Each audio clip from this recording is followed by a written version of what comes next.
Welcome to the ranker state. आप सबों का स्वागत करता हूं मैं अपने चैनल रैंकर स्टेट पर। मैं हूं संजय सुमन और दोस्तों मैंने ये एक नया चैनल बनाया है आप सबों के लिए। इस चैनल के माध्यम से मैं आप सबों को क्लास 6 से लेकर के क्लास 10 तक के जितने भी एकेडमिक सिलेबस है, यानी कि जो भी सिलेबस में है, उन सभी का कंसेप्ट मैं एक एक करके अपने चैनल पर अपलोड करने वाला हूँ। तो कृपया कर आप इसका फ़ायदा उठाएं। हो सके तो मुझे भी सहयोग करें, लाइक करके, सब्सक्राइब करके और शेयर करके। ओके, तो सर्वप्रथम हम लोग बात करते हैं कि बीपीएससी हो या सीटेट हो या एस्टेट हो, ये अपने अपने पेपर 1, पेपर 2, पेपर 3 की, पेपर 3 नहीं, पेपर 1 और पेपर 2 की बात करता हूँ। तो मैं कंप्लीट सिलेबस, कंप्लीट एक पैकेज जो है क्लास 6 से लेकर के क्लास 10 तक का मैं इस चैनल पर अपलोड करूँगा। तो सर्वप्रथम हम लोग बात करते हैं कि इसमें क्लास 6 और क्लास 10 तक का सिलेबस क्या क्या है। तो अगर मैं सिलेबस की बात करूं तो यहाँ पर सामने आपके पेज है, ये है नंबर सिस्टम। नंबर सिस्टम यानी संख्या पद्धति, संख्या पद्धति, इसको हम लोग क्या बोलते हैं, संख्या पद्धति। ओके, और इस संख्या पद्धति में हमें क्या क्या जानना है। तो इस संख्या पद्धति में इसको आप क्या बोलते हो, संख्या पद्धति, जिसमें हम लोग सभी संख्याओं के बारे में पढ़ेंगे। और शुरुआत होगी डिजिट से। डिजिट हो गया, सारे नंबर हो गए, फ्रैक्शन हो गया। ठीक है, जब ये जान जाएंगे तो हम लोग जान लेंगे कि एलसीएम एचसीएफ कैसे होता है, यूनिटरी मेथड क्या है, एक नियम क्या है, डिविजिबिलिटी रूल विभाज्यता का नियम क्या है, बोर्ड मास या इसको सिंप्लीफिकेशन, सरलीकरण भी कहते हैं, सिंप्लीफिकेशन भी कहते हैं, शॉर्ट्स एंड इंडिसेज जिसको हम लोग घातांक एवं करनी कहते हैं, square root and cube root. So इन सभी के बारे में हम लोग यहाँ पर नंबर सिस्टम में पढ़ने वाले हैं। ठीक है, दूसरा जो चैप्टर है उसका नाम क्या है, अलजेब्रा। क्लास 6 से लेकर के क्लास 10 तक की बात कर रहा हूँ।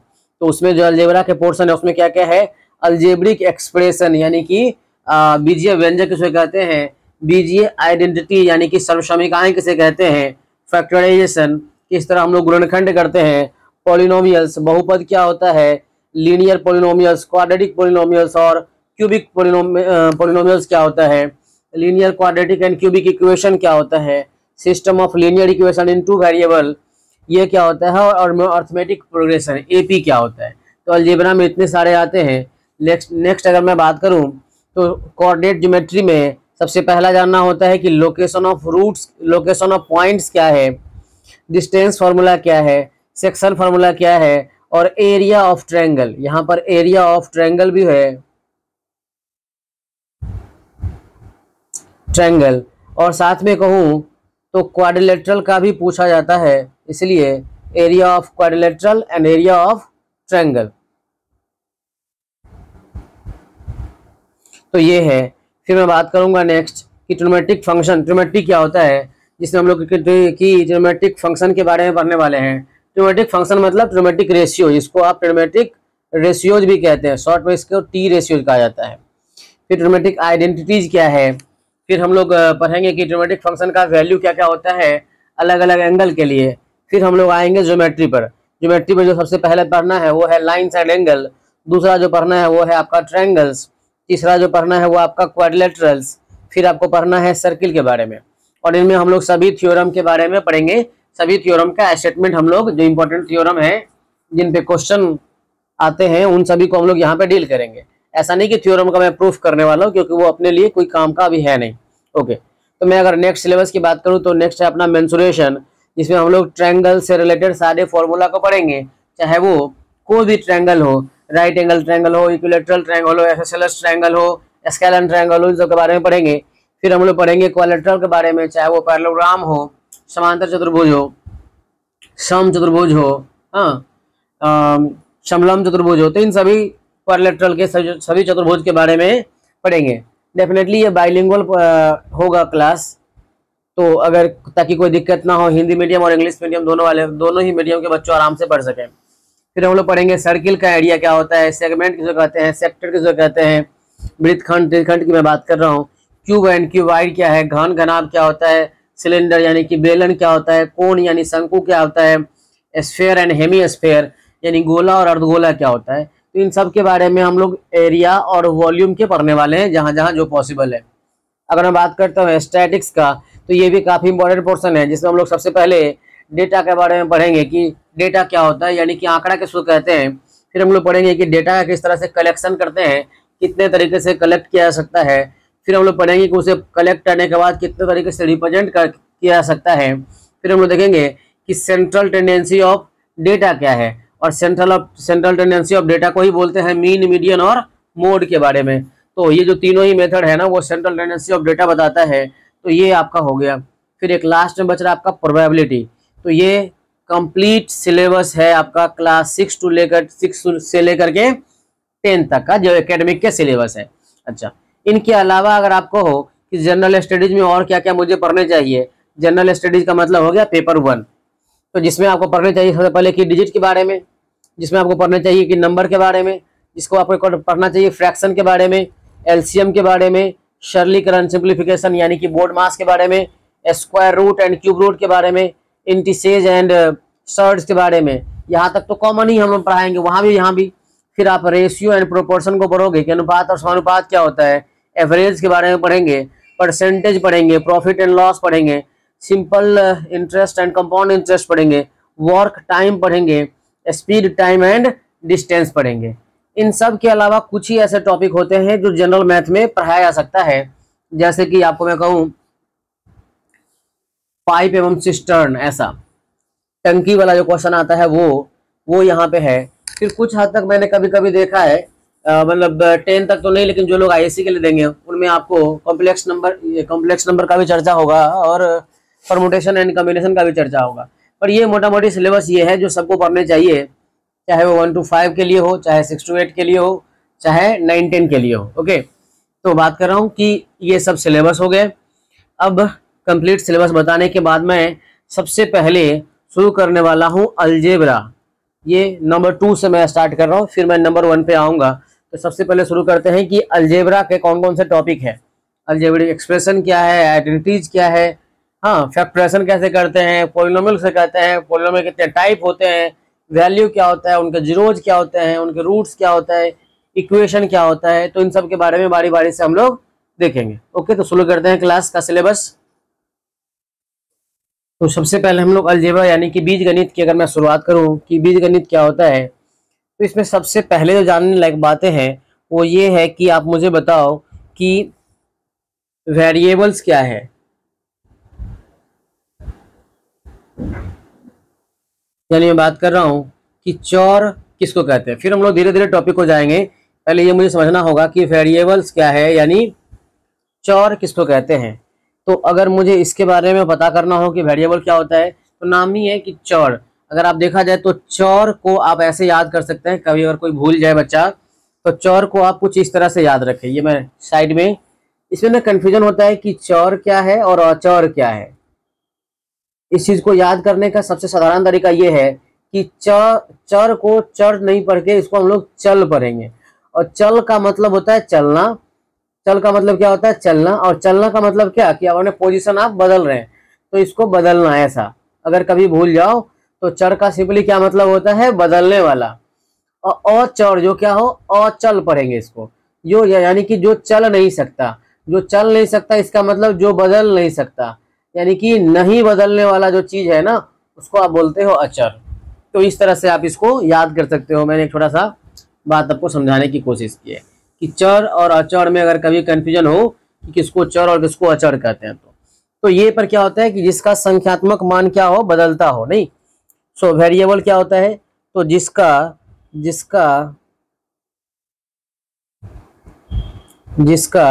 संख्यात्मक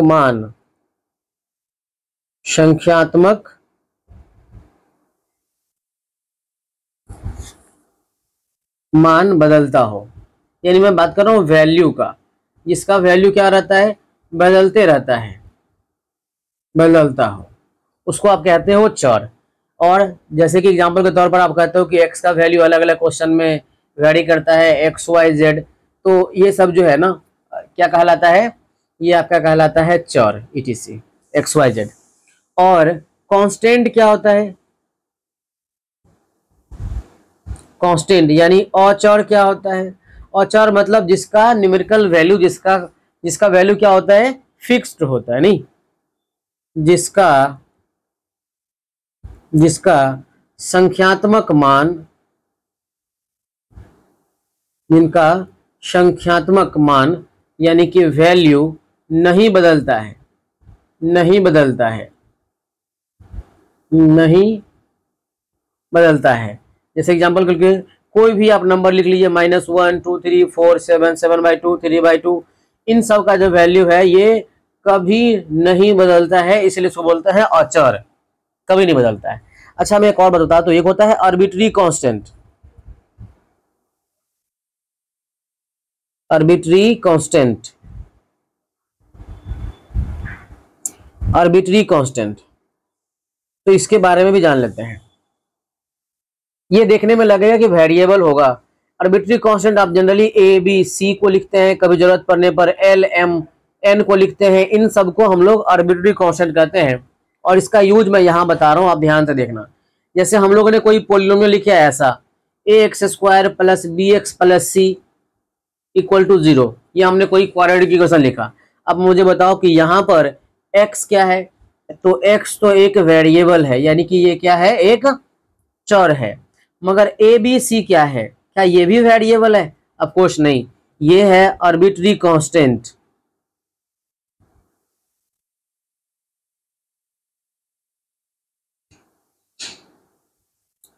इसी को हम लोग कहते हैं आर्बिट्री कांस्टेंट बोलते हैं, इसको हम लोग बोलते हैं आर्बिट्री कांस्टेंट। यानी कि यहाँ पे तीन चीज हम लोगों ने जाना कि वेरिएबल क्या होता है, कांस्टेंट क्या होता है, और आर्बिट्री कांस्टेंट क्या होता है। ठीक है, अगर मैं बात करूं अब कि बीजीय व्यंजक, एक टॉपिक है बीजीय व्यंजक क्या होता है, यानी कि अलजेब्रिक एक्सप्रेशन क्या है।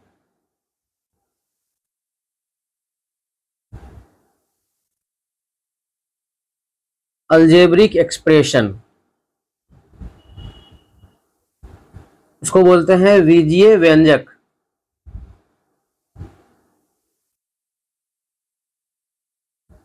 बीजीय व्यंजक,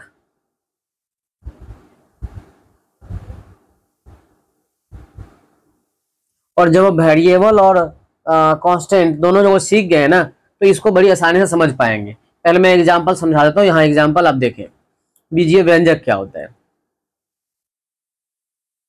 जैसे मान लीजिए दो क्या है? एक कांस्टेंट है, एक्स क्या है? वेरिएबल है। तो इन दोनों को जब आप कंबाइंड कर लेते हो, जब इन दोनों को आप कंबाइंड कर लेते हो, और कंबाइंड करने के लिए अपने पास चार तरीके हैं कि आप चाहो तो ऐड कर लो, चाहो तो आप सब्ट्रैक्ट कर लो, चाहो तो आप मल्टीप्लाई कर लो, या डिवाइड कर लो। यानी कि अगर हम लोग बात करें कि वेरिएबल और कांस्टेंट का जो कॉम्बिनेशन है, और ये कॉम्बिनेशन कितने तरीके से हो सकता है? चार तरीके से। और इन चारों को आप क्या कहते हो? प्लस, माइनस, मल्टीप्लाई और डिवाइड। इन चारों को बोलते हैं मैथमेटिकल ऑपरेशन। इसको क्या बोलते हैं आप?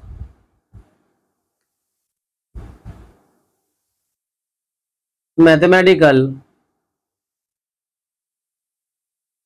ऑपरेशंस करते हैं। यानी कि मैथमेटिकल ऑपरेशन के सहायता से चौर और अचौर को हम क्या कर लेते हैं? कंबाइंड कर लेते हैं। और ये जो कंबाइंड फॉर्म है ना, इसको क्या कहा जाता है? Algebraic expression. और आप देख रहे हो इस तरह से 2x² + 5x + 7, या फिर आप देखते हो x³ y + 3x² y² + 5z²। इस तरह का जो भी आप एक्सप्रेशन करते हो, x² y / z³, तो ये सभी क्या कहलाता है? अलजेब्रिक एक्सप्रेशन, यानी कि बीजीय व्यंजक कहलाता है।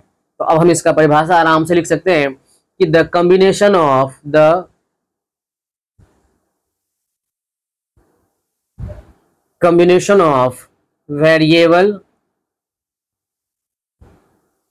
variables and constant, the combination of variables and constant with the help of mathematical operation, mathematical operations, the combination of variables and constant with the help of mathematical operations are called algebraic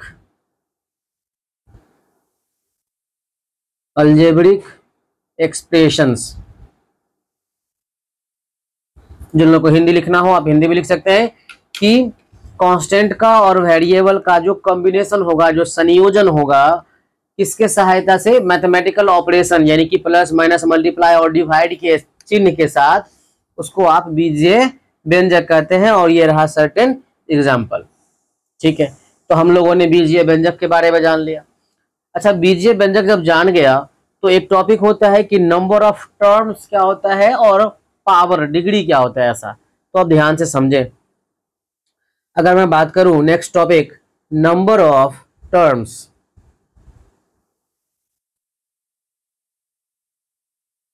number of terms यानी पदों की संख्या, and degree, degree मतलब क्या, घात या power. Number of terms and degree of an algebraic expression. Algebraic expression, किसी एक अल्जेब्रिक एक्सप्रेशन में पदों की संख्या कितनी होगी और उसका घात क्या होगा। ठीक है, ये मैं हिंदी बोल भी दे रहा हूं ताकि आप लिखना हो तो आप लिख लें। मैंने क्या कहा कि बीजीय व्यंजक का घात क्या होगा और बीजीय व्यंजकों में पदों की संख्या क्या होगी। अब इसके लिए आपको एक छोटा सा रूल जानना है। ये छोटा सा रूल जानना है, लेकिन इससे पहले मैं आपको एग्जांपल में यहाँ पर कुछ चीजें समझा रहा हूँ, जरा आप गौर करें। अगर मैं आपसे पूछता हूँ कि 4 + x + y इसमें कितना पद है, या मैं आपसे पूछूं कि 4 + x - y इसमें कितना पद है। अगर मैं आपसे पूछूं कि नंबर 3 4 × x × y इसमें कितना पद है, या मैं आपसे पूछूं कि 4/x या 4y/x, इस तरह से इसमें कितने पद हैं। ठीक है, तो आपको याद रखना है कि प्लस और माइनस साइन अगर दो चीज के बीच में आ गया, कोई भी दो चीज यानी कि कांस्टेंट और वेरिएबल के बीच में या दोनों वेरिएबल के बीच में, बस दोनों कांस्टेंट ना हो। ठीक है, तो इसमें क्या होता है ना कि ये प्लस और माइनस साइन इन दोनों ही चीजों को अलग अलग करता है। यानी अगर मैं पहले क्वेश्चन में पूछूं कि इसमें नंबर ऑफ टर्म्स कितना है, नंबर ऑफ टर्म्स कितना है, तो इसमें नंबर ऑफ टर्म्स है 3। ठीक है, इसमें नंबर ऑफ टर्म्स कितने हैं, 3 है। अगर आपसे पूछे कि इसमें कितना है, तो ये प्लस सेपरेट कर दिया 4 को और x को, और ये माइनस भी क्या कर दिया, इसको सेपरेट कर दिया। तो अगर आपसे पूछा जाए कि नंबर ऑफ टर्म्स कितना होगा, तो इसमें है 3। अब यहां पर ध्यान सुनिएगा कि मल्टीप्लाई का जो साइन है ना, ये बिल्कुल भी सबको अलग अलग नहीं करता। यानी कि 4xy जो है ना, इसमें नंबर ऑफ टर्म सिर्फ एक ही है, 4xy। ठीक है, अच्छा अगर आपसे इसमें पूछ लिया जाए कि वो टर्म कौन कौन सा है, ये भी पूछ सकता है ना, टर्म कौन कौन सा है, तो आपको समझना है कि इसमें टर्म है 4, आपको समझना है कि इसमें टर्म है x, और इसमें समझना है कि टर्म्स है y। अगर इसमें पूछा जाए तो इसमें है 4, इसमें है x, और साथ में चिन्ह भी अगर हो तो लिखेंगे, तो यहाँ क्या हो जाएगा -y। और इसमें कितने टर्म है, तो एक ही टर्म है, उसका नाम है 4xy। अगर यहां पर आप देखो कि इसमें कितने टर्म है, तो 4 और y इन दोनों के बीच में गुणा का संबंध है, तो एक ही टर्म हो गया। फिर आपको यहाँ इन दोनों में भाग का संबंध है, तो भाग भी अलग नहीं करता, तो एक्चुअली में ये दोनों मिला के एक, और डिवाइड होने पर भी एक, तो ओवरऑल इसमें भी नंबर ऑफ टर्म्स कितना है, एक ही है, 4x/y। अब यहां पर ना एक बात आपको जानना पड़ेगा, वो है नोट। यहां पे मैं नोट करके लिख दूं कि plus and minus sign, plus and minus sign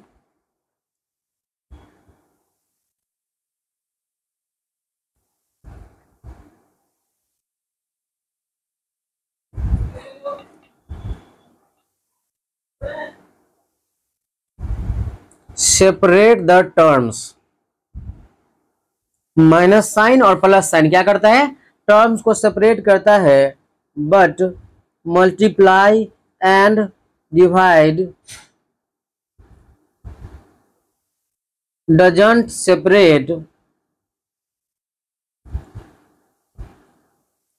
separate the terms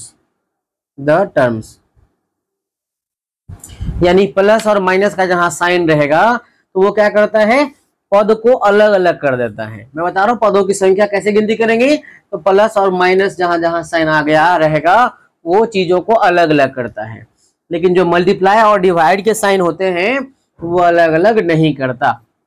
तो पहली बात है तो ये जान गई। दूसरा, अगर आपसे पूछा जाए कि किसी भी अलजेब्रिक एक्सप्रेशन का डिग्री कैसे देखते हैं, ये अगर आपको देखना हो तो मैं अगेन यहाँ पे कुछ एग्जांपल करता हूँ, आप यहाँ पर ध्यान से देखें। जैसे मैं आपसे पूछूं कि 4x⁵ y है, इसमें कितना डिग्री है, या आपसे कहूँ कि -3 × x⁻², y⁻3, z⁻4, इसमें कितना टर्म्स है। अगर मैं आपसे पूछूं कि 2 का स्क्वायर है, x है, y है, z है, इसमें पावर कितना होगा, इस तरह से अगर मैं आपसे पूछूं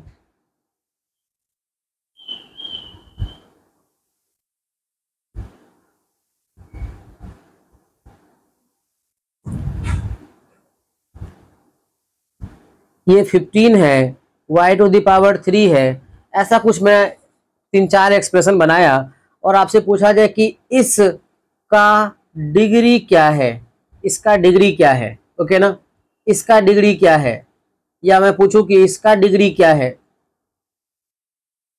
तो आपको याद रखना है कि अगर किसी भी एक अलजेब्रिक एक्सप्रेशन का नंबर ऑफ टर्म्स पूछे ना, तो जितने उसमें वेरिएबल प्रेजेंट है उन सब का डिग्री का सम कर लीजिए, यानी कि 3 + 1, y के पावर में कुछ भी नहीं था, क्या था, 1 था, तो इसका पावर कितना है, 4। इसमें कितना हो जाएगा, तो 2 + 3 + 4। अब देख रहे हो कि ये कितना पावर का है, कितना डिग्री का है, तो ये है 9 का।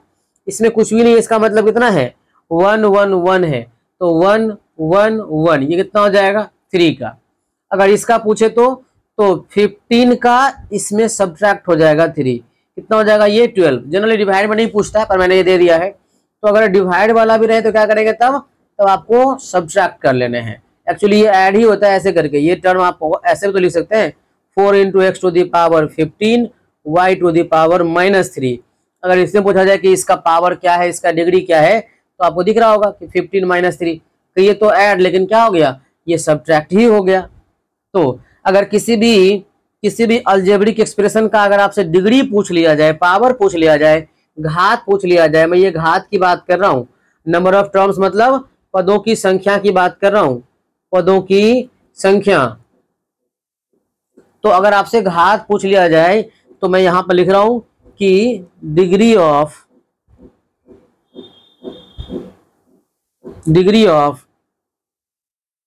अलजेब्रिक एक्सप्रेशन, ये मैंने शॉर्ट में लिखा है ALG.एक्सप्रेशन। Degree of algebraic expression is equal to sum of degrees of all variables,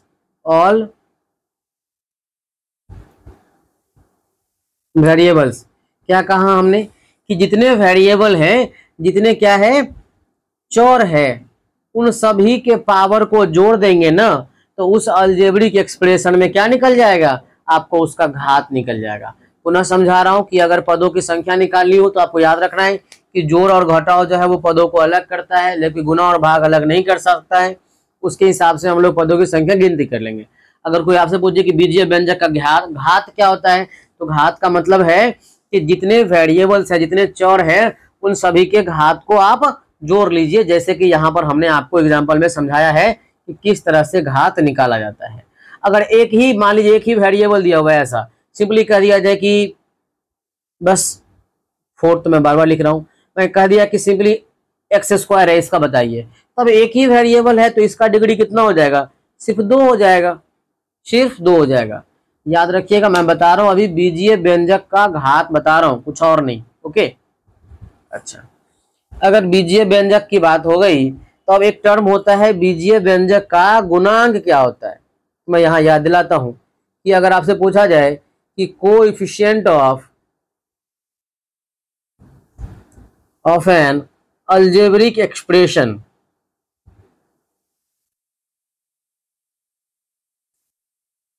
मतलब कि गुणांक क्या होगा। कोएफिशिएंट का मतलब क्या होता है, गुणांक। किसका गुणांक भाई, तो गुणांक होगा अलजेब्रिक एक्सप्रेशन यानी बीजीय व्यंजक का गुणांक। तो अब याद रखिएगा कि अगर कभी भूल जाए कि गुणांक का मतलब क्या होता है, तो अगर मैं इसको संधि विच्छेद कर दूं ना तो बड़ी आसानी से आप समझ पाओगे। ये हो गया गुना प्लस अंक, यानी कि गुना वाला जो अंक है ना उसको आप गुणांक कहते हो। क्या कहते हो आप, गुणांक कहते हो। तो जैसे एग्जाम्पल के तौर पर अगर एक छोटा सा बात पूछ लिया जाए कि 4xy, पहले तो ये जान लीजिए कि 4x, इसका अगर आपसे क्या पूछा जाए कि इसका गुणांक क्या होगा, तो इसमें गुना वाले अंक कौन से हैं, आपको दिख रहा होगा 4। अगर आपसे पूछ लिया जाए कि -4x, अब गुणांक क्या है, तो अब इसमें गुना वाले अंक कितने हैं, अब है -4, तो ये हो गए गुणांक। ठीक है, तो ये बड़ी आसानी से आप कह पाओगे। अच्छा, अगर आपसे पूछा जाए कि मान लीजिए कि 3x² y का गुणांक क्या है, इसका गुणांक बताइए, इसका कोएफिशिएंट बताइए क्या होगा। 3x² का इसका गुणांक बताइए, तो कितना हो जाएगा, तो हो जाएगा 3। याद रखिएगा, अगर गुणांक कह दिया तो क्या हो जाएगा 3। अगर कोई आपसे पूछे कि 3x² y में x² का गुणांक क्या है, याद रखिएगा क्या पूछ दिया जाए कि 3x² में x² का गुणांक क्या है, तो x² को ढक दीजिए और बाकी जो बच रहा है ना वो उसका गुणांक है। अगर आपसे पूछे कि 3x² y में y का गुणांक क्या है, y का गुणांक क्या है, तो अब आप y को ढक दीजिए और बाकी जो बचेगा वो उसका गुणांक है। समझ में आ रहा है बात। गुणांक मतलब केवल न्यूमेरिकल वैल्यू नहीं होता, किस चीज का गुणांक पूछ रहा है ये भी आपको ध्यान रखना है। तो x² के गुणांक पूछा तो x² को छोड़ के बाकी सब उसके लिए गुणांक है। अगर 2-3 वेरिएबल है तो, जैसे अगर मैं 3-4 वेरिएबल का भी आपसे पूछूं, मान लीजिए मैं कहूं कि -9x² y³ z⁻5 में z⁻5 का गुणांक क्या है, इसका कोएफिशिएंट क्या है, तो z⁻5 को छोड़ के बाकी सब लिख दीजिए। बाकी सब कितना हो जाएगा, -9x² y³। ऐसा अगर किसी खास वेरिएबल का आपसे गुणांक पूछ दे तो उसको छोड़ के बाकी सबको लिख लेने होते हैं। अब मैं थोड़ा सा एक और चीज बताता हूं कि कोएफिशिएंट जो है ना, गुणांक जो है, इसको शॉर्ट में ऐसे लिखते हैं कोएफिशिएंट। ये जो गुणांक है ना ये 2 प्रकार का होता है। कितने टाइप का होता है, ये 2 टाइप का होता है। एक होता है न्यूमेरल गुणांक यानी कि न्यूमेरिकल कोएफिशिएंट, और एक होता है literal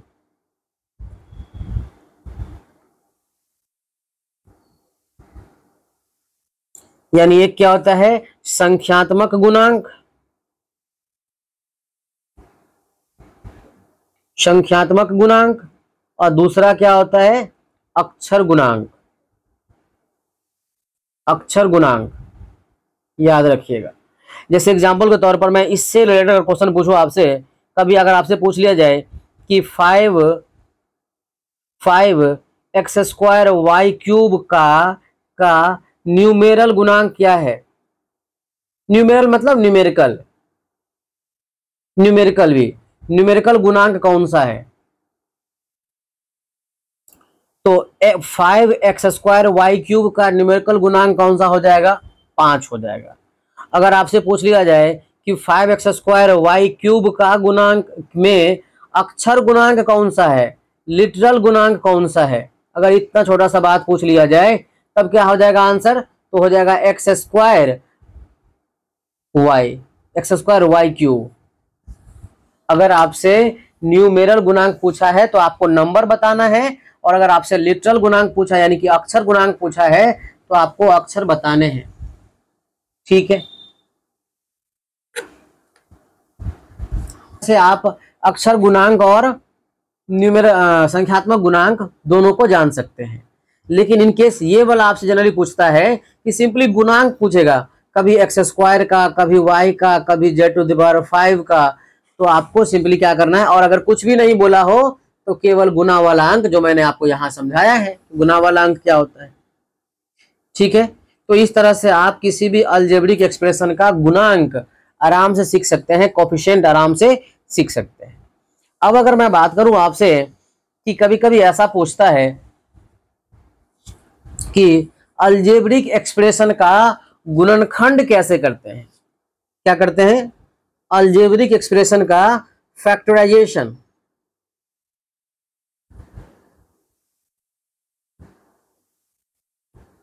factorisation of algebraic expression,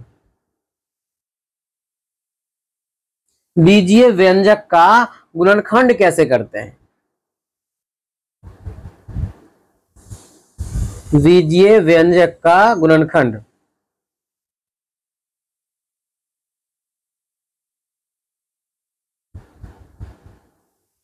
बीजीय व्यंजक का गुणनखंड, ठीक है, किस तरह से करते हैं। तो ये भी बेहद ही आसान है, मैं पहले ये एग्जाम्पल के ही माध्यम से आप समझ पाओगे, तो मैं एग्जाम्पल से ही इसको समझाता हूं। जैसे हमने कहा कि आप ना बस ये बताओ मुझे कि 5x³ y² का गुणनखंड क्या है। याद रखिएगा, मैं केवल अभी बात कर रहा हूं बीजीय व्यंजक का, कोई ये मत पूरे दिमाग में लगा लीजिएगा कि सर x² y³ + 3xy, इस सब का नहीं, अगर मैं इसके बाद बात करूंगा। तो फिलहाल तो अभी एक टर्म ले रहा हूं, बीजीय व्यंजक में भी कितना, सिर्फ एक पद ले रहा हूं, और आपसे पूछा जाए कि इसका गुणनखंड क्या है, तो इसके गुणनखंड कौन कौन से हैं, तो 5 है, x³ भी गुणनखंड है, और y² भी गुणनखंड है। या फिर इसके आंसर को ऐसा भी लिखते हैं कि 5 इसका गुणनखंड है, x गुना x इसका गुणनखंड है, फिर y गुना y, ये सभी उसका गुणनखंड है। इन दोनों तरीके से आप गुणनखंड के बारे में बताते हो, ठीक है।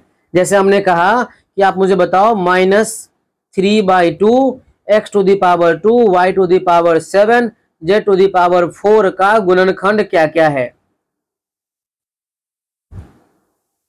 इसके गुणनखंड क्या क्या है।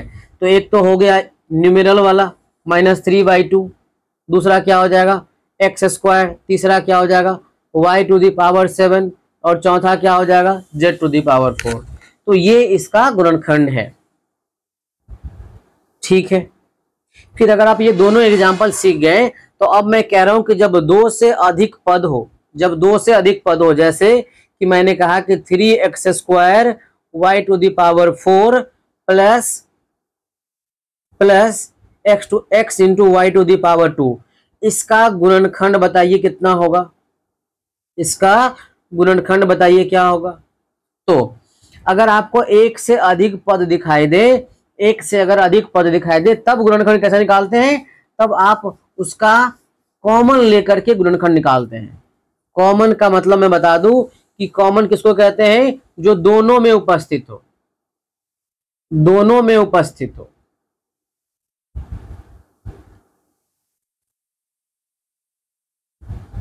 दोनों में उपस्थित हो। और इसका हिंदी क्या होता है, इसका हिंदी होता है सार्वनिष्ठ, या फिर इसका हिंदी होता है उभयनिष्ठ, उभयनिष्ठ, ठीक है। तो हम क्या कह रहे हैं कि जब एक से अधिक पद दिखाई दे, तो आप कॉमन लेकर के सॉल्व करेंगे। जैसे अगर मैं यहाँ पे कॉमन लूं, और कॉमन अगर भी, पहले तो मैं एकदम बेसिक तरीके से कॉमन लेना सिखा दूं। जैसे यहाँ पे न्यूमेरिकल कितना है 3, यहाँ पर आप x² को क्या लिख सकते हैं x × x, y⁴ को क्या लिख सकते हैं y माइनस आगे क्या है x × y, यानी कि पहले गुणनखंड के रूप में लिख दिए। अब फिर आपको बड़ी आसानी से कॉमन हो जाएगा। यहाँ पे कुछ भी नहीं है नंबर में, तो कितना होता है 1 होता है। तो 3 में और 1 में कुछ भी कॉमन नहीं आने वाला, 1 कॉमन आएगा तो मीनिंग नहीं बनेगा उसका, वो वही छोड़ देंगे। यहाँ पे 2 बार आपको x दिखाई दे रहा है, यहाँ पर आपको 1 बार x दिखाई दे रहा है। दोनों में जो कॉमन है वो कितना है, 1 बार x है। यहाँ पर आप 4 बार y देख रहे हो, यहाँ पे 2 बार आप y देख रहे हो। यहाँ से आप y और y कॉमन ले सकते हैं, तो जो बच गया वो कितना बच गया, यहाँ पे 3 बच गया। 2 बार x लिखा हुआ था तो 1 बार x बच गया, और 4 बार y लिखा हुआ था जिसमें कि 2 बार यहाँ बच गया। और यहाँ तो कुछ भी नहीं बचा, x भी बाहर आ गया, y दोनों बाहर आ गया। जब कुछ भी नहीं बचता है तो 0 कभी नहीं लिखते हैं, याद रखिएगा।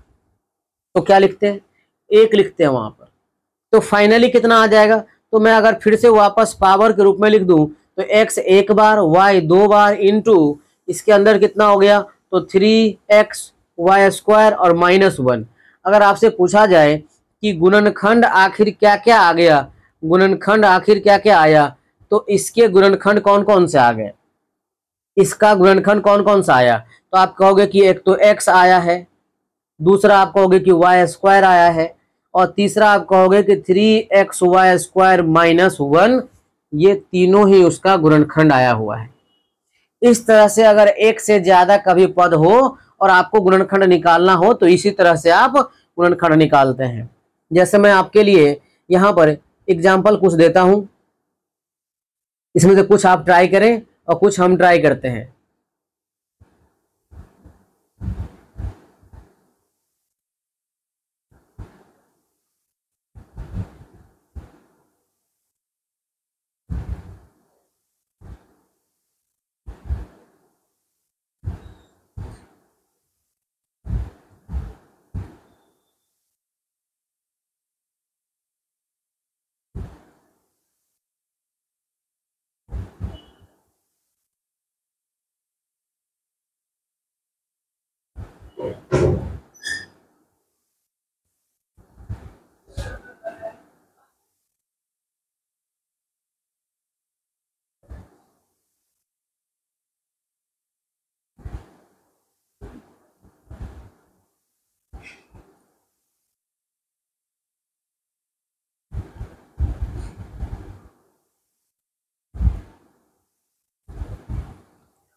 तो अगर ये मैं 4 क्वेश्चन आपके लिए दिया हूं, आप कोशिश करें खुद से बनाने का। मैं एक एक करके एक्सप्लेन करता हूं। अच्छा, पिछले क्वेश्चन से आप एक बात आप सीख सकते हैं।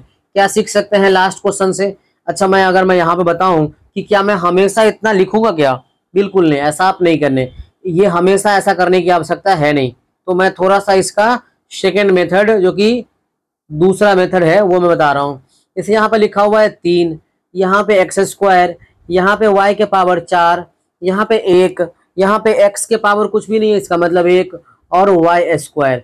अगर कभी इसका गुणनखंड निकालना हो जाए तो आप गौर करो, क्या 3 में और 1 में कुछ भी कॉमन आएगा क्या? बिल्कुल भी कुछ नहीं कॉमन आएगा, नहीं। तो 1 आएगा तो 1 लिखने का कोई मीनिंग नहीं। अगर आपको लिखना ही पड़ जाए तो आप 1 लिख लो, ठीक है। ये हो गया एक गुणनखंड। दूसरा गुणनखंड क्या होगा कि यहाँ पे x² दिख रहा है और यहाँ पे x के पावर 1 दिख रहा है, ये कम पावर वाला है। नहीं, कम पावर मतलब कम घात वाला, कम पावर वाला है। जो कम पावर वाला होता है वो ले लेते हैं कॉमन, तो x के पावर में 1 ले लेंगे कॉमन।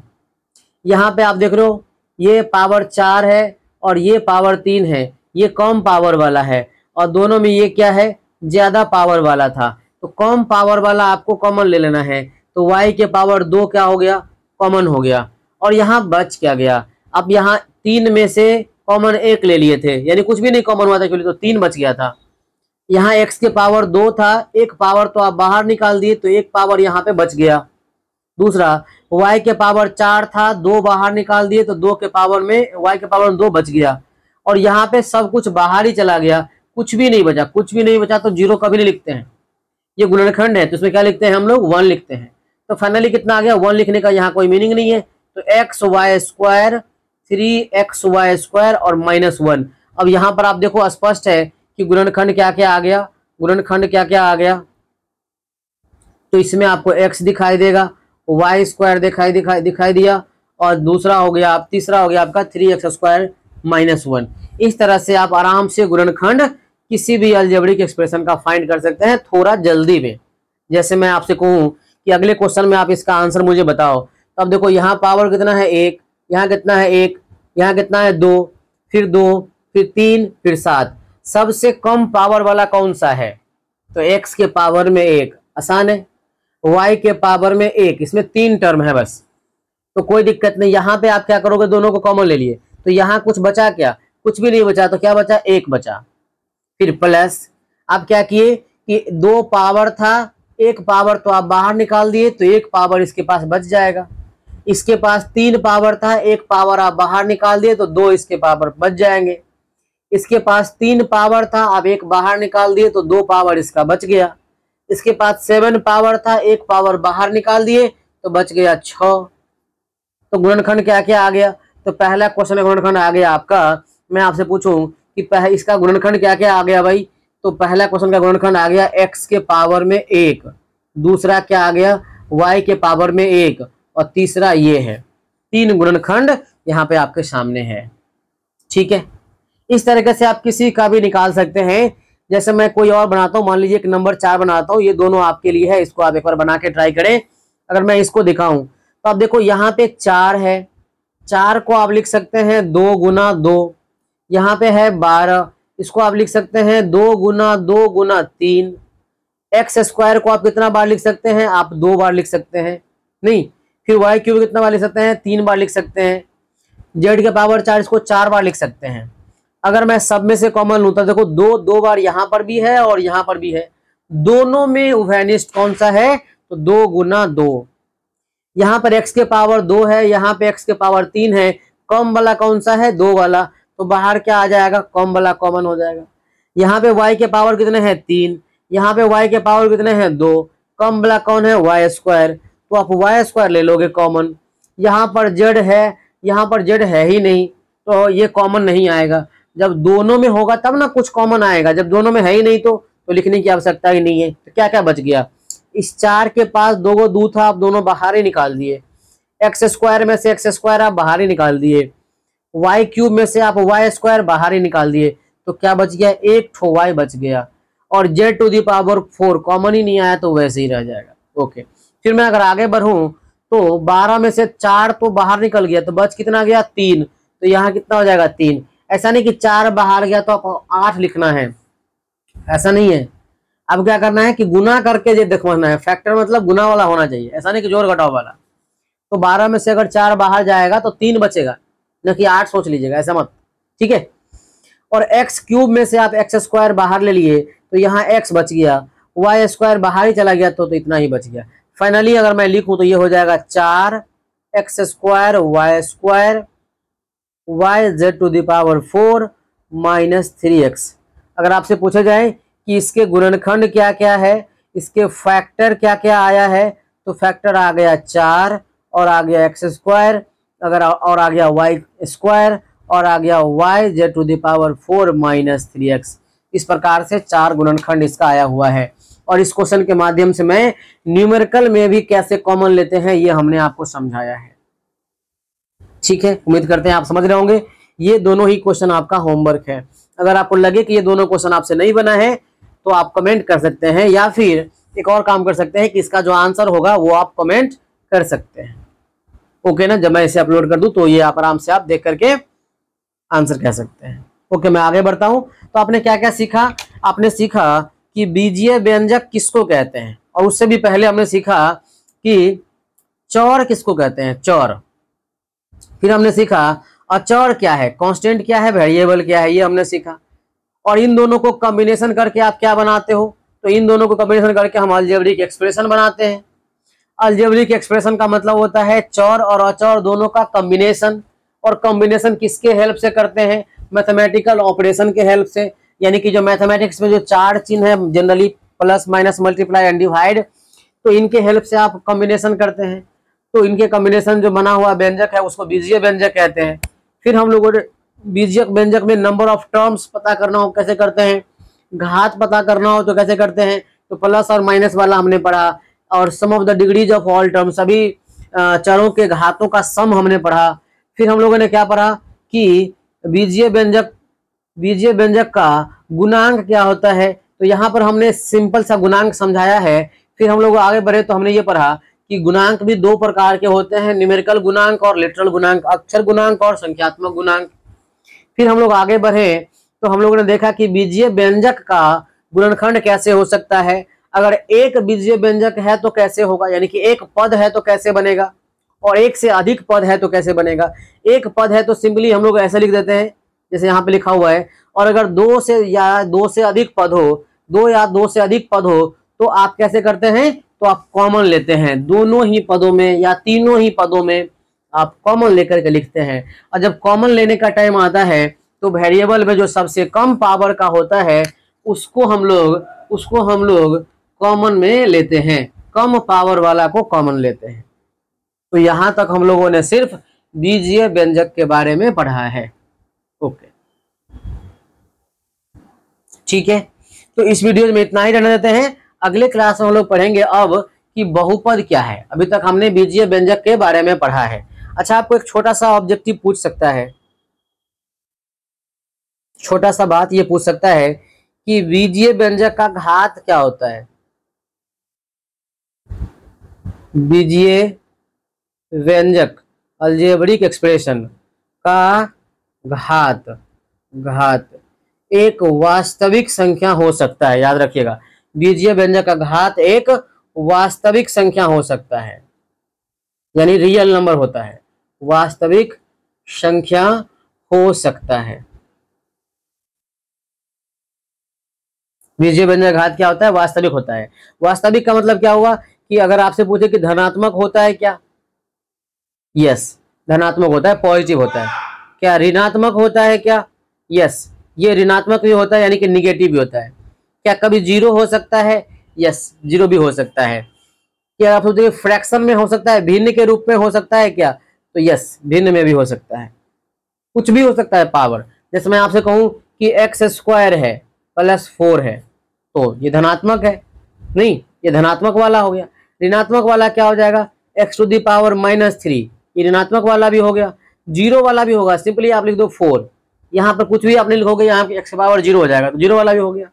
क्या फ्रैक्शन हो सकता है, यस हो सकता है, 1/4 into X to the power 1/2 plus Y to the power 1/3, इस तरह का। ये भी क्या हो सकता है, आराम से हम लोग कह सकते हैं कि क्या है ये एक को हटा लेता हूँ, ये पावर क्या हो जाएगा निगेटिव, ये पावर क्या हो जाएगा फ्रैक्शन। क्या निगेटिव में भी फ्रैक्शन में भी निगेटिव हो सकता है, अपोज हो सकता है। मैं लिख दूं कि 3 into X to the power -4/7। तो बीजीय व्यंजक का घात कुछ भी हो सकता है, यानी कि एक वास्तविक संख्या हो सकता है। याद रखिएगा कि बीजीय व्यंजक में और बहुपद में अंतर होता है, और वो अंतर ये घात के कारण ही होता है। ये पावर, घात मतलब पावर के कारण ही होता है।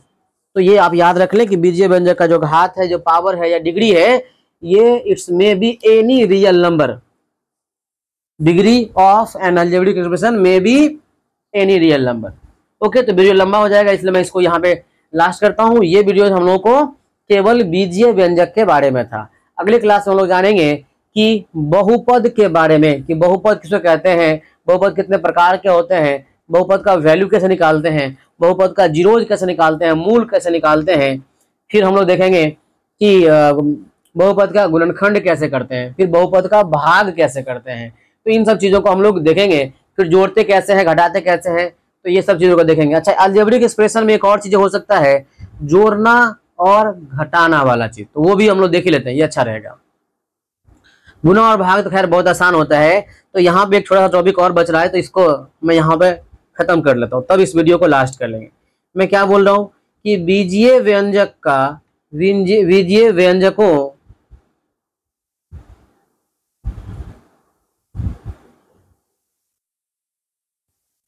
व्यंजकों का योगफल क्या होता है, योग कैसे करते हैं, फिर अंतर क्या होता है, घटाव कैसे करते हैं, फिर गुणा कैसे करते हैं, और भाग कैसे करते हैं, ये देख लेते हैं। ठीक है, तो जोड़ने और घटाने के लिए याद रखिएगा कि सजातीय होना बहुत जरूरी है। अब ये सजातीय क्या होता है मैं आपको समझाता हूं। जैसे हमने कहा कि 3x² है प्लस 5xy है प्लस 7x² है प्लस 9xy है। तो सजातीय बीजीय व्यंजक का मतलब है, मैं यहाँ पे नोट करके आपको समझा दूं कि सजातीय बीजीय व्यंजक का क्या मतलब है। सजातीय बीजीय व्यंजक।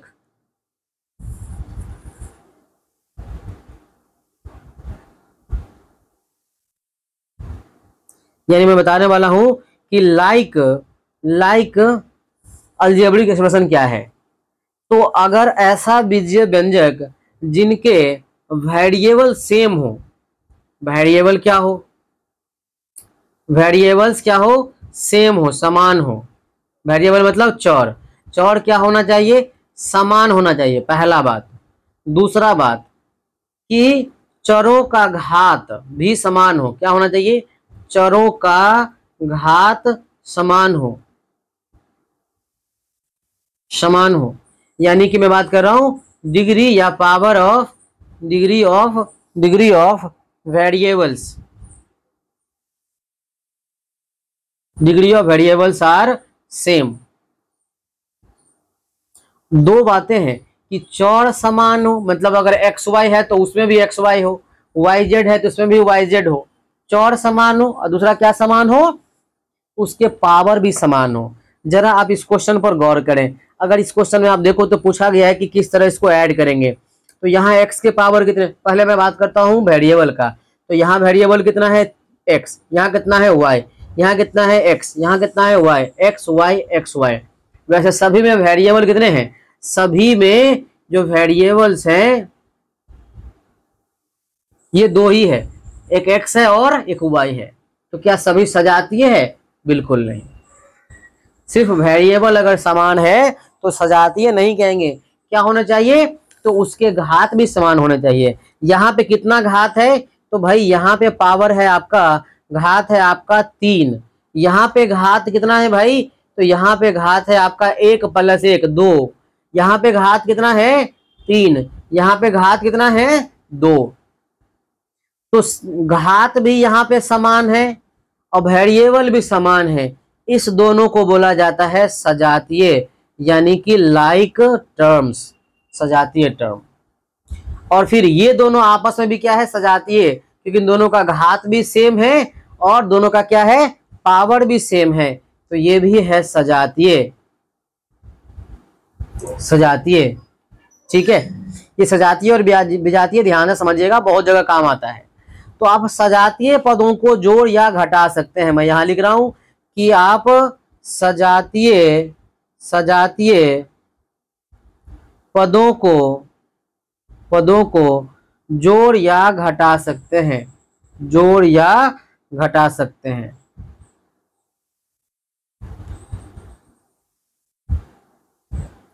अगर विजातीय है तो आप जोड़ घटाओ नहीं कर सकते, यानी ऐड और सब्ट्रैक्ट नहीं कर सकते। केवल लाइक टर्म्स को ही आप ऐड कर सकते हैं और सब्ट्रैक्ट कर सकते हैं। मल्टीप्लाई डिवाइड की बात नहीं कर रहा हूं, मल्टीप्लाई डिवाइड आप विजातीय में भी कर सकते हैं। जो अनलाइक टर्म्स है ना, उनको भी आप डिवाइड और मल्टीप्लाई करते हैं, उससे कोई दिक्कत नहीं है। लेकिन जब जोड़ना और घटाना हो, ऐड और सब्ट्रैक्ट करना हो, तो सजातीय होना बहुत जरूरी है। तो अगर आप इन सबको ऐड करते हो, ऐड करने पर आप देखो कि ये कोफिशिएंट ऐड होता है ना, 7 + 3 कितना हो जाएगा, 10x² y के पावर में 1 प्लस, इन दोनों को जब जोड़ते हो तो 9 और 5 कितना हो जाएगा, 14xy। तो ये इसका आंसर है। तो इतना छोटा सा कंसेप्ट है कि आप केवल सजातीय पदों को जोड़ या घटा सकते हैं, और गुना करने में ऐसा कुछ भी नहीं है। विजातीय पदों को भी गुना या भाग किया सकता है। विजातीय पदों को क्या कर सकते हैं, गुना भाग में ऐसे कोई रूल नहीं है। समझ पाए ना, तो ये मैंने लिख रहा हूं यहाँ पे। मैं यहाँ पे और आगे क्वेश्चन करता हूं कि किस तरह से आपको ऐड करना है। जैसे मैं आपसे क्वेश्चन पूछूं अगला, twice of X Y minus thrice of X Y square plus 4 of X square Y plus 7 of X square Y square minus 2xy plus 4xy square minus 7x square Y plus 9x square Y square plus 7। अब यहाँ पर आपको ना main हम question पूछ रहे हैं पहला कि सजातीय और विजातीयों को ढूंढो। तो यहाँ पर आप देखो xy वाला दिख रहा है, पावर 1 पावर 2 वाला दिख रहा है, और यहाँ पर भी यही दिख रहा है।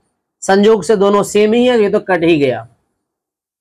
फिर आप देखो यहाँ पर देखा जाए तो कितना है, एक्स और वाई का स्क्वायर है, वाई का स्क्वायर है। अच्छा ये भी आपको ध्यान रखने हैं, ये जो मैंने कहा कि घात समान होना चाहिए, तो घात समान मतलब और कितना वाला घात, मतलब वेरिएबल का, ईच एंड इंडिविजुअल का। अगर एक्स के पावर 2 है तो एक्स के पावर 2 वाले ही सजातीय होते हैं। ऐसा नहीं कि एक्स के पावर 2 है और वाई के पावर 2 है, ये सजातीय नहीं है, ये विजातीय है। या मैं आपसे कहूं कि एक्स वाई, इसके भी घात 2 है ना, तो ये भी विजातीय ही है। एक्स स्क्वायर, वाई स्क्वायर और एक्स वाई, ये तीनों ही विजातीय ही कहलाते हैं, घात समान होने के बावजूद भी। ईच एंड इंडिविजुअल वेरिएबल का पावर भी सेम होना चाहिए, ये भी आपको याद रखना है। जैसे कि यहां पर आप देखो तो यहां पर क्या है वेरिएबल, तो अगर आप यहां पर गौर करो तो वेरिएबल कितना है, एक्स और वाई। पावर कितने हैं, तो पावर है आपका 3। देखा जाए तो यहां भी पावर कितना है, 3 ही है। यहाँ तो खैर 4 हो गया, यहाँ कितना है, 3 ही है, यहाँ पर 3 ही है और यहाँ पे 4 है। तो क्या ये सब जो रेड कलर में लिखा हूं, क्या ये आपके लाइक टर्म्स है क्या, बिल्कुल भी नहीं ऐसा है। यहाँ x के पावर में 1 है, यहाँ x के पावर में 2 है, ये विजातीय है, पर ये सजातीय है। x के पावर 1 वाला क्या है, सजातीय है। तो इसको आप इसके साथ जोड़ सकते हैं, तो जोड़ेंगे तो चलिए घट जाएगा, तो 4 - 3 कितना बचा, 1 एक्स वाई स्क्वायर। फिर आगे आप देखो यहाँ पर एक्स स्क्वायर वाई है और नेक्स्ट वाला में भी यहाँ पर एक्स स्क्वायर वाई है, ये दोनों में ये दोनों सजातीय है। तो -7 है और +4 है, तो -3 एक्स स्क्वायर वाई हो जाएगा। और ये वाला जो मैं यहाँ पे दिखा रहा हूँ, ये दोनों भी सजातीय है, दोनों प्लस में है, ऐड हो जाएगा, 9 7 कितना हो जाएगा, 16 एक्स स्क्वायर वाई स्क्वायर। इस तरह से थोड़ा संभल करके आपको सजातीय और विजातीय करने होंगे, ठीक है। सजातीय विजातीय को कैसे जोड़ते हैं, घटाते हैं, आप देख लिए। अब जरा मैं करता हूं कि आप किस तरह से इसका गुना या भाग करते हो। तो अगर मैं इसके गुना और भाग पर गौर करूं कि किस तरह से गुना और भाग किया जाता है, तो आप देखो ध्यान से। जैसे मैंने एग्जांपल कहा कि 4x को आपको गुना करना है, 4x को आपको गुना करना है, या एक्स स्क्वायर वाई स्क्वायर को गुना करना है 3x के पावर 3 y के पावर 5 से। तो क्या ये गुना संभव है या नहीं है, गुना संभव है। ये जो दो आप टर्म देख रहे हो, ये दोनों ही आपस में अनलाइक टर्म है, यानी कि विजातीय है, बावजूद इसके गुना हो सकता है, कोई दिक्कत नहीं है। कैसे करेंगे, तो फिलहाल तो न्यूमेरिकल के साथ गुना करेंगे, 4 × 12, एक्स का एक्स के साथ गुना करेंगे। तो जब आप गुना करते हो ना, तो पावर जुट जाता है, याद रखना है। यहाँ पे कुछ नियम बता रहा हूँ, याद रखना है। इसका नियम आप घातांक करने में पढ़े होंगे कि अगर x के पावर में m हो और x के पावर में n हो ना, तो दोनों ही पावर को हम लोग जोड़ते हैं। और भाग देते समय क्या होता है, जब आप भाग देते हैं तो पावर क्या हो जाता है, घट जाता है, ये याद रखना है। गुना करते समय जुट जाता है और भाग करते समय क्या होता है, तो घट जाता है, ये आपको याद रखने हैं। तो यहाँ क्या हो जाएगा, 2 और प्लस कितना, 3, तो 2 + 3। फिर मैं आगे बढ़ता हूं, तो वाई स्क्वायर में यहाँ पे 2 है और यहाँ पे 5 है, दोनों आपस में क्या हो जाएगा, जुट जाएगा, और फाइनल आंसर कितना हो जाएगा, 12 x to the power 5 y to the power 7। This will be the final answer. इस तरह से मल्टीप्लाई करते हैं। मैं और एग्जांपल अभी मल्टीप्लाई का आपसे करूं कि आपको मल्टीप्लाई करने हैं 3x का 4x की power 4 y to the power -7 से, फिर मल्टीप्लाई करना है 9x square y to the power 7 z to the power 8 से। ऐसा करता हूँ, यहाँ भी थोड़ा सा z इन्वॉल्व कर देते हैं, z टू दी पावर ऐसा कुछ भी 4 है, और इन सबको मल्टीप्लाई करना है। तो ये जो सारे टर्म्स आप देख रहे हो, ये सभी विजातीय हैं। यहाँ पे जो 3 टर्म आप देख रहे हो, ये और ये तीनों ही टर्म आपस में क्या है, अनलाइक टर्म्स है, यानी कि विजातीय टर्म्स हैं। तो कैसे गुना करेंगे, सबसे पहले न्यूमेरिकल वैल्यू का गुना करेंगे, ये इस तरह से। तो 3 × 4 × 9 कितना हो जाएगा, 108 108, तो यहाँ पे 108 हो गया। फिर आप x के साथ आप गुना करते हो, तो x के पावर में यहाँ पर 1 है, यहाँ पर फिर कितना है 4 है, यहाँ पे कितना है फिर 2 है, इस तरह से। फिर आप y का गुना करते हो, यहाँ तो y है ही नहीं, तो यहाँ पर है और यहाँ पर है, तो y के पावर -5 है और 7 यहाँ पर आप जोड़ोगे, 7 यहाँ पर आप जोड़ोगे। फिर क्या होगा, तो z2 के पावर में यहाँ पे कितना है, यहाँ पे 4 है और यहाँ पे 8 है, 4 का और 8 का आप जोड़ लोगे और फाइनल आंसर कितना हो जाएगा, तो 108 into x to the power 4 2 6 और 1 7 और y to the power 2। So ये आपका फाइनल आंसर है। इस तरह से आप मल्टीप्लाई करते हैं, ठीक है। अगर मैं डिवाइड का ही आपसे बात पूछ लूं कि डिवाइड कैसे होगा, जैसे मैंने कहा कि 12x टू दी पावर 15 है, y टू दी पावर 7 है, z टू दी पावर 4 है। आपको डिवाइड करना है 3x to the power 2, y to the power 2 और z टू दी पावर 3, इससे आपको डिवाइड करने हैं। तो डिवाइड करने में आप देखो ये दोनों ही टर्म कौन से हैं, अनलाइक टर्म्स हैं। क्या सजातीय है क्या, बिल्कुल नहीं, ये दोनों ही विजातीय टर्म है, फिर भी डिवाइड हो सकता है, इसमें कोई दिक्कत नहीं है, ठीक है। सजातीय का भी ऐसा नहीं कि गुना सजातीय का नहीं होता, गुना होता है सजातीय विजातीय दोनों का। मैं याद यहाँ पर लिख देता हूँ इस बात को, यहाँ पर मैं लिख दूं आपसे कि गुना और भाग जो है ना, गुना मल्टीप्लिकेशन और भाग, गुना और भाग ये दोनों ही संभव है सजातीय और प्लस विजातीय में, यानी लाइक और अनलाइक, चाहे कुछ भी हो, गुना और भाग दोनों में संभव है। मगर जब आप जोड़ते हैं, ऐड करते हैं या घटाते हैं, हाँ घटाते हैं, तो ये तभी संभव है जब सजातीय हो। कल होके अगर छोटा सा बात पूछ लिया जाए कि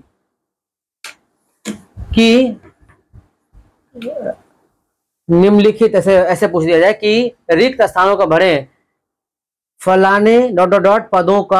पदों को आप जोड़ या घटा सकते हैं, योग कर सकते हैं या घटाव कर सकते हैं, घटा सकते हैं। इतना सा बात अगर आपसे पूछ लिया जाए ऑब्जेक्टिव में कि यहाँ पे क्या फिल करना है, तो क्या होगा आंसर, केवल सजातीय पदों को ही जोड़ा या घटाया जा सकता है, विजातीय पदों को आप जोड़ नहीं सकते। ये कैसे हो रहा है, जैसे मैं आपसे पूछूं कि आपके पास 4 आम है और 3 अमरूद है, तो आपके पास क्या और दोनों को आपको ऐड करने के लिए दो, तो आप थोड़ी कहोगे कि 7 आम है या आप थोड़ी कहोगे कि 7 अमरूद है, ये आप नहीं जोड़ पाएंगे। क्यों नहीं जोड़ पाएंगे, क्योंकि आपके पास जो है वो क्या है, आपका ना तो ठीक से आम ही कह पाएंगे और ना तो अमरूद कर पाएंगे, क्योंकि ये अनलाइक टर्म्स है, विजातीय है। तो ये चीजें होती हैं, ओके। फिर वापस अपने क्वेश्चन पे आते हैं कि डिवाइड जब करना हो तो किस तरह डिवाइड करते हैं। तो डिवाइड करने के लिए कोई दिक्कत नहीं है, आप न्यूमेरिकल वैल्यू को न्यूमेरिकल वैल्यू से डिवाइड कर लीजिए, यानी कि ये 4 से कट जाएगा। और यहाँ पे या तो पावर को घटा लेते हैं, या आप देख ही रहो कि 15 बार यहाँ लिखा हुआ है तो 2 बार कट जाएगा, बचेगा 13 बार। यहाँ 7 बार है, 2 बार कट जाएगा, बचेगा 5 बार। यहाँ 4 बार है, 3 बार कट जाएगा, बचेगा 1 बार। यानी आंसर कितना हो जाएगा, 4x to the power 13, y के पावर 5 और z के पावर में 1। एक दूसरा तरीका है इसको लिखने का कि आप क्या लिख लोगे, ऐसे करके कि 12 डिवाइडेड बाई 3, x के पावर 15 माइनस 2, y के पावर में 7 माइनस 2 और z के पावर में 4 माइनस 3। अभी जो हम लोग यहाँ पे नियम लिखे थे, कौन सा वाला नियम, ये वाले नियम कि भाग देने में क्या होता है, पावर को घटाया जाता है, ठीक है। तो अगर आप मैं इसकी बात करूं तो ये तो कट जाएगा 4 से, और x के पावर 15 माइनस 2 13, y के पावर 7 माइनस 2 5 और z के पावर 4 माइनस से 3 1। सो ये आपका फाइनल आंसर होगा। या तो पावर के कंसेप्ट से समझिए या डिवाइड के कंसेप्ट से समझिए। तो खैर ये बहुत ही आसान सा टॉपिक है, जिसको हम लोगों ने डील कर लिया कि बीजीय व्यंजक क्या है, कैसे हम लोग उसको जोड़ते हैं, घटाते हैं, गुना करते हैं, भाग देते हैं, कैसे हम लोग उसमें पदों की संख्या गिनती करते हैं, कैसे हम लोग उसका गुणांक निकालते हैं, कैसे उसके घात निकालते हैं। तो बीजीय व्यंजक से रिलेटेड सारी बातें यहाँ पर समाप्त होता है। ठीक है, तो मिलते हैं अगले वीडियोज में। अगला वीडियो इससे भी ज्यादा इंपॉर्टेंट है क्योंकि वो बहुपद है, बहुपद सबसे ज्यादा इंपॉर्टेंट है। तो अगले वीडियो में हम लोग मिलते हैं, तब तक के लिए आप अपना ख्याल रखें और किसी भी एक बुक को फॉलो करें। जनरली एनसीईआरटी का जितना क्वेश्चन है वो सब बनाए 6 to लेकर के 10 तक सारे अवेलेबल हैं। आप एनसीईआरटी या फिर डाउनलोड भी कर सकते हैं ऐप के थ्रू, डाउनलोड कर लें और क्वेश्चन बनाए। कोई दिक्कत होता है तो कमेंट करें। मिलते हैं अगले वीडियो में, तब तक के लिए अपना ख्याल रखें। Bye bye.